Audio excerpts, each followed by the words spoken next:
Hey all welcome to the cookbook vlog. இன்றைக்கி நம்ம ரோட்டுக்கடை style காளான் மசாலா ஒரு சீக்ரெட் இன்க்ரீடியன்ட் வச்சு எப்படி பண்ணுறதுன்னு பார்க்க போகிறோம். இதில் காளான் கிடையாது, ஆனால் டேஸ்ட்டு அச்சசலாக காளான் மசாலா மாதிரியே இருக்கும்.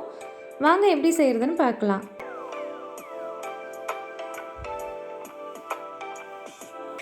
இந்த ஸ்பெஷல் ரெசிபியோட ஹீரோவே நம்ம முட்டைக்கோஸ் தான். இப்போ நாம் முட்டைக்கோஸை கட் பண்ணி எடுத்துக்கலாம்.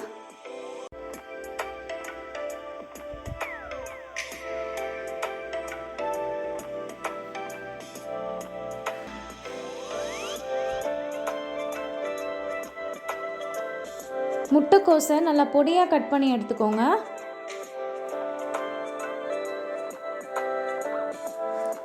இது போல் ஸ்லைஸ் போட்டு கட் பண்ணிங்கன்னா நல்லா பொடியாக கட் பண்ணுறதுக்கு ஈஸியாக இருக்கும்.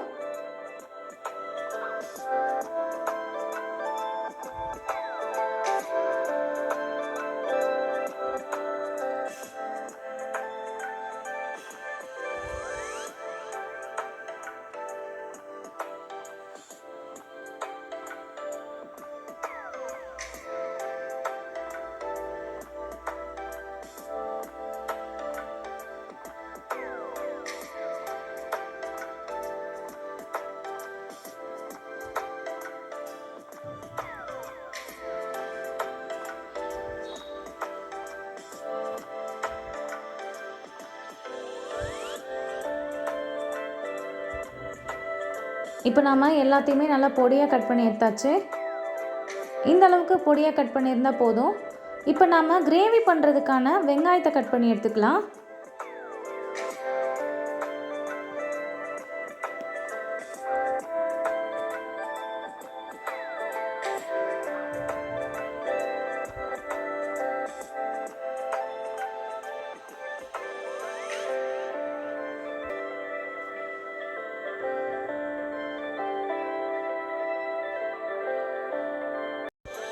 வெங்காயத்தையும் நல்லா இந்த அளவுக்கு பொடியாக கட் பண்ணி எடுத்துக்கோங்க.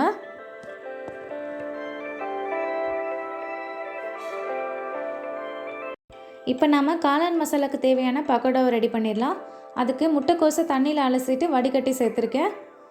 அடுத்து 3/4 கப் மைதா மாவு, 1/4 கப் சோள மாவு,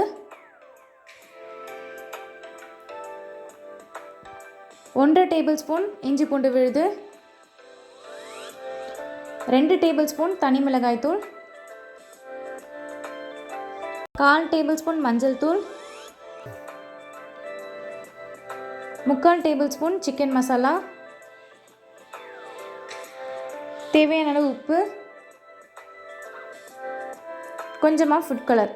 இது ஆப்ஷனல் தான், உங்களுக்கு விருப்பப்பட்டால் சேர்த்துக்கோங்க, இல்லைன்னா ஸ்கிப் பண்ணிவிடுங்க. இப்போ இது எல்லாத்தையும் சேர்த்து நல்லா மிக்ஸ் பண்ணிக்கலாம். நம்ம ஏற்கனவே கோஸை அலசி வச்சுருக்கிறதுனால அதில் இருக்க தண்ணியே போதுமானதாக இருக்கும்.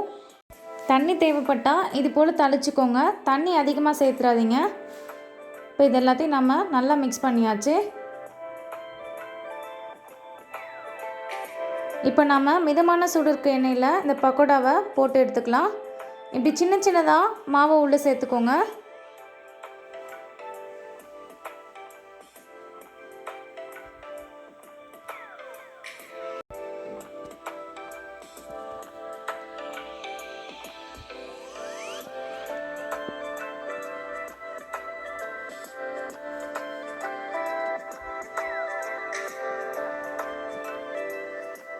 பக்கோடாவை பொரிச்சு எடுக்கும்போது மீடியம் ஃப்ளேமில் வச்சுக்கோங்க.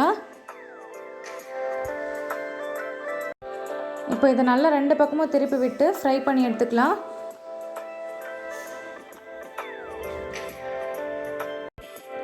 இந்த அளவுக்கு நல்லா பக்கோடா கலர் மாறினதும் எடுத்துருங்க.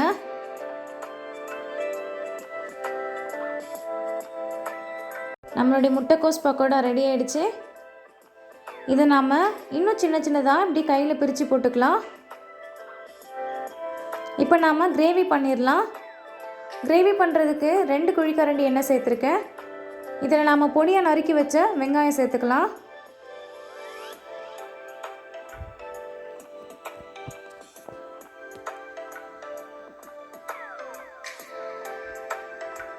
வெங்காயம் நல்லா இந்த அளவுக்கு வதங்கியிருக்கணும். இந்த ஸ்டேஜில் நாம் இஞ்சி பூண்டு விழுது 1 டேபிள் ஸ்பூன் சேர்த்துக்கலாம். இதையும் சேர்த்து வெங்காயத்தோடு நல்லா வதக்கிக்கோங்க. அடுத்து 1/4 டேபிள் ஸ்பூன் தனி மிளகாய் தூள் சேர்த்துக்கலாம். 1 சிட்டிகை தனியாத்தூள், 1/4 டேபிள் ஸ்பூன் கரம் மசாலா. இப்போ இதெல்லாத்தையும் சேர்த்து ஒரு முறை நல்லா மிக்ஸ் பண்ணிக்கலாம். அடுத்து ஒரு 1/4 டேபிள் ஸ்பூன் சோயா சாஸ் சேர்த்துக்கலாம்.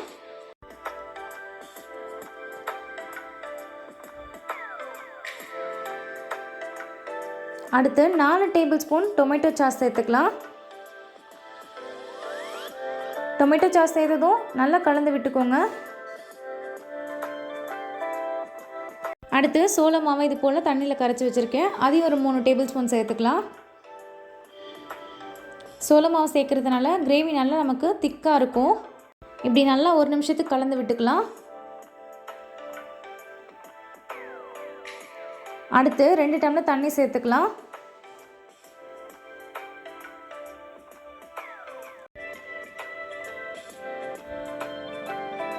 கிரேவி இந்த அளவுக்கு திக்கானதும் நம்ம ரெடி பண்ணி வச்ச பக்கோடாவை சேர்த்துக்கலாம்.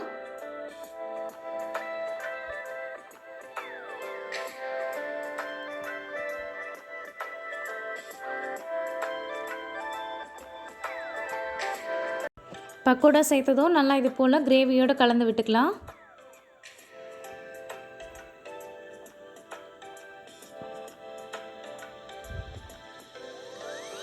இந்த அளவுக்கு காளான் ரெடியானதும் ஸ்டவ் ஆஃப் பண்ணி சர்வ் பண்ணிடலாம்.